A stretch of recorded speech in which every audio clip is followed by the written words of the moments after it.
So guys, I wanted to do this video.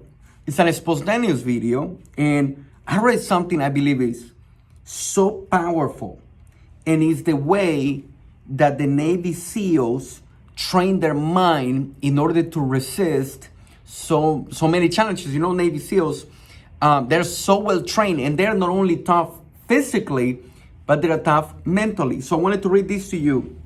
It's gonna take me some time to read it, but I want everybody to pay attention to this because it's so powerful. Let me read it to you. Navy SEALs, as you probably heard, have the most difficult military training on earth, and many people come to the United States to learn about it. This training was originally modeled on the methods of the British Special Air Services used with their commandos. But the demands of the Navy SEALs are even greater because they do so much work in the water.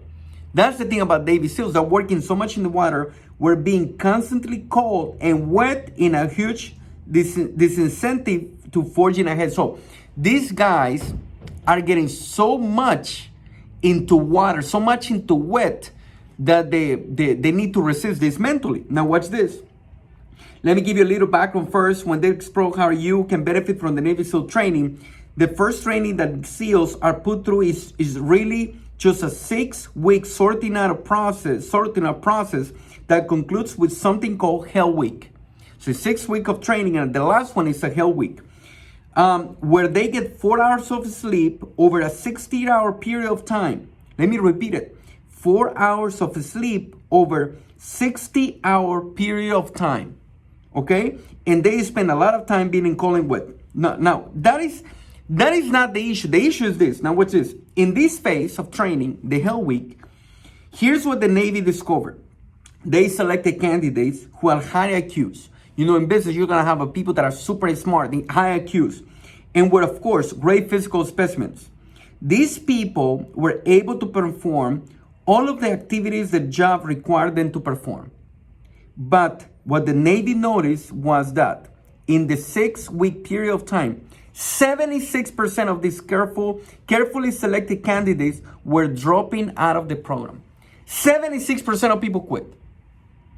Guys, these are guys, by the way, in order to become a Navy SEAL, in order to go to training to go to Navy SEAL, you need to be somebody. This is not just a regular person. And even though these guys were high IQ people, physically, everything is strong, 76% of people were quitting on the last week. This drop rate represented a huge loss, not only in terms of recruiting and training investments, but also in training of this division's readiness and capability to deliver when called upon. Because both of these issues became a real concern to them. So everybody in the military, man, they're investing a lot of money, they're working a lot into them, and then at the end, 76% of quitting. A few years ago, they hired Eric Poterak, a psychologist who became the command master psychologist for the U.S. Navy SEALs. He was instructed to review their mental toughness training and find out what the Navy could do to increase the abilities of these candidates, to force themselves to do things that the Navy estimated they could physically do, but instead resulting in the candidates quitting. Quitting in Navy SEAL, quitting at the gym, quitting in your business, quitting in marriage, quitting in every time things get tough, people quit. Now watch this. Patra came out with what he called the Big Four. Big Four. And he trained SEAL candidates extensively in these 4 habits. As a result, the graduation of candidates increased by 50%. By 50%. Guys, this guy implemented these 4 habits and people started graduating and increasing by 50%. This improvement was particularly impressive because the Navy was starting with a group of exceptional candidates. Then it started these people to find out what the difference between quitting and persevering. Now, let me read it to you. What is 4 things that they improved? Number 1, focus on the right now. Focus on right now. The first habit involves a special kind of goal-setting thinking. There are all of sorts of ways to set goals. You may have learned them in school or in their job, but this is different. This is short-term goal setting. This major way to combat the stress when you're doing something very difficult. Here's what they do, is to narrow your focus. So sometimes you need to do this big thing This big goal that you have. Sometimes what you need to do is focus right now, on the now. Don't think about the future. Don't think about the next appointment. Don't think about what you're going to be doing later. Think about it right now. And you can do the best right now. The Navy SEALs focus on just getting to the end of the 20-mile run. They don't think about anything after that. They don't think about the next meal. They don't think about the next inspection coming after that. They will not think about any further test. They only think about now. There is nothing else. They only think about now. This first habit reminds me of an advice I got when I was bicycle touring. Don't look at the top of the hill. Don't look at the top of the hill. When you're slogging up a hill, just turn the pedal over, crank it over again. That's it. Just a little bit more. Just one more step. Don't look at the entire, just one more step. Just one more step. Just one more. Just focus on the next step. Don't focus on everything. Just focus on the next step. Number 2. Habit number 2. Imagine how good it will feel. Imagine how good it will feel. This one's related to rehearsing past successes. And as you know, when you go through a victory list in an associated way, by the time you're done with the 20 or 30 of those successes, you'll be very familiar with the body feeling that tells you, I'm pleased with myself. I'm on top of this. I'm doing this. It's working. So then you will take that feeling of success and imagine what it will be like when you successfully do the things that you're doing right now. The trick to that is to transfer those wonderful feelings. What you're actually doing is this step. It's utilizing your most positive modalities. In this step, transfer these positive feelings to any task you're doing and tell yourself how good it feels to be making progress. How good it feels to be almost done. How good it feels to be completing this task. How good does it feel? How good? How good does it feel to be doing it right now? How good it's going to feel also when you finish? Break down the task into smaller pieces so every little step feels good and moves you forward. You're improving. You're progressing. Maybe you're not getting the big goal, but right now you're getting better. You're improving. Just as every revolution of the pedal of my bicycle felt good, every time you finish a little set of tasks in a project, you check it off. And that feels good. So make a habit of noticing that. You can do this over and over again. And as you do, you're providing your brain with extra experiences of success, which will further deepen the feelings and make them easier for you to access when you need them. Sometimes we need to celebrate small successes right now a little bit and how you feel a little bit good. You feel a little bit good doing the stuff. Number 3, when all else fails, breathe deeply. Breathe deeply. And they teach the Navy SEALs how to breathe. There often comes a time in the process of being discouraged, demotivated, and physically drained when there is a sort of inner collapse and a panic reaction. Oh, I cannot do it. I cannot do it more. I can hold on. I can hold on. I'm sleeping. It's gone. Oh no, I'm gone. It's over.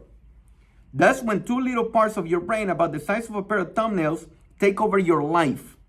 As you may recall, this part of the brain is called the amygdala. You know the amygdala? It determines when you're safe and when you're not. So when you feel yourself failing, the amygdala decides that everything has gone to hell in a handbasket. Then you're likely to have a panic reaction of some kind.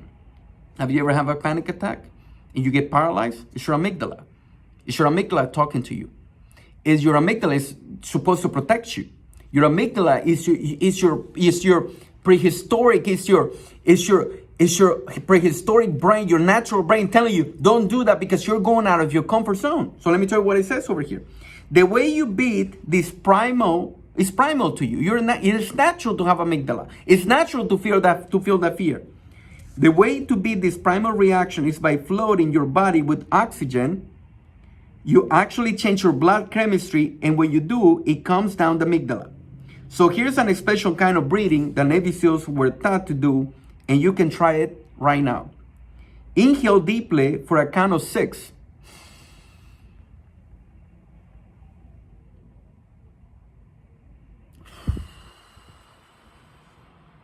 And you do that 3 times. Let me tell you how we do it. Inhale deeply for a count of 6. Hold it for a count of 2. Then exhale for a count of 6. So it's 6 seconds You hold it for 2 seconds and then exhale for 6 seconds. Completely emptying your lungs. Do this 3 times. Just 3 times. Anything during the day. Do this 3 deep breaths, and for a count of 6, hold for count of 2, exhale for count of 6. When you do this kind of breathing, you'll find that several things happen. You look at all the benefits that you do by just breathing. Just by breathing. You lower your blood pressure, you flood your brain with oxygen, and it increases your ability to think and react thoughtfully, instead of out of panic or emotion. Being able to breathe easily and think make using these other habits possible. Are you breathing?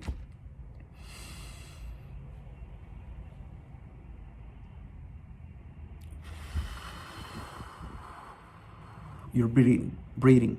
You're sending oxygen to your brain, to your amygdala. Calm down your amygdala. Calm down. Breathe. That's what these guys do. So better listen to these guys. And the last one is habit number 4. Cheer yourself on. This habit is related to something we talked about it in the last chapter, hearing voices in your head that are discouraging or critical. What the Navy SEALs are taught to do is to create their own cheering section to be their personal encouraging chorus. You know what's the powerful thing about this? You're waiting for somebody to cheer you out. And reality is, you need to be your own cheerleader. Believe me, I don't have my wife telling me in the morning, hey, Rodolfo, wake up. Come on, Rodolfo, let's do it. We don't have that time. You need to do it. They mentally do it. They mentally have their own voice say, you can do it. This is easy. Forget the mistake. Forget that mistake. Forget about it. It's over. Focus on the next shot and on getting better. They constantly cheer themselves on while they're in the process of doing it. Instead of saying, this is terrible, this is exhausting, I wonder if my ankle is going to hold up, I got a blister, my back is loose, I'm shifting around. Don't ever say that kind of stuff. Instead of listing their problems, they list everything that feels good. As I said, that isn't about being reasonable. This is about being successful. Don't try to be logical on this stuff. Try to be successful. That's what successful people do. That's what successful Navy SEALs do. This is not corny. This is what successful Navy SEALs do. They hire psychology because they were dropping 76%. And they hired this guy and they increased 50% the ratio of success for Navy SEALs. This is about being successful. This methodology is working for people who are at the most challenging situation that humans can invent. Try this step the next time you feel anxious about an upcoming event and are feeling sort of freaked out at the moment. 6 count breathing will help you to regain some equilibrium and enable you to put your focus on the task at hand, tap into your past successes, and cheer yourself on. How powerful this is, by the way. I was blown away when I read it because they are so simple, but they're so powerful. And I promise you, many of the people that get panic and everything in business or in life, maybe you're doing something, you get panic, you're not breathing, you're either having issues with you're not cheering, you're not being positive here. Maybe you're having some issues with that. Maybe you're having issues with you're not focusing on the next. Maybe you're not focusing on how good it will feel. I promise you, one of these is your issue. Go and implement these 4 habits, and then let me know. Post it over there in the comments, and you let me know how you feel afterwards.